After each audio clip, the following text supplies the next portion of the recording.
नमस्कार दोस्तों, देखिएगा ये मैंने दरवाजे पे साइड में टांगने वाले बनाए हैं और देखना कितने सुंदर लग रहे हैं, कितने प्यारे लग रहे हैं। आप किसी भी तीज त्योहार पे आप टांग सकते हैं, ठीक है।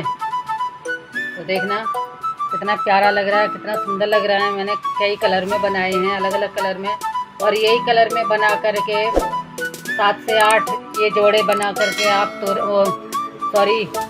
झूमर भी बना सकते हैं। तो मैं इसका झूमर बनाने वाली हूँ, इसी को ही जोड़ के। तो देखना कितना प्यारा लग रहा है, कितना सुंदर लग रहा है। अलग अलग डिजाइन में और अलग अलग मैंने ऊन में बनाए हैं, कलर में।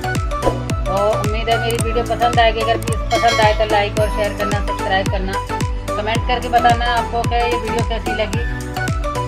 ये देखिएगा, आप ये दरवाजे पे भी टांग सकते हैं और या फिर इसका झूमर भी बना सकते हैं, या फिर तोरण में भी आप लटका सकते हैं। तोरण पट्टी बना के तोरण में भी बना सकते हैं, या फिर साइड में दरवाजे के साइड में दोनों साइड टांगते हैं, वो भी आप कर सकते हैं। बहुत सुंदर लगेगा, बहुत प्यारा लगेगा।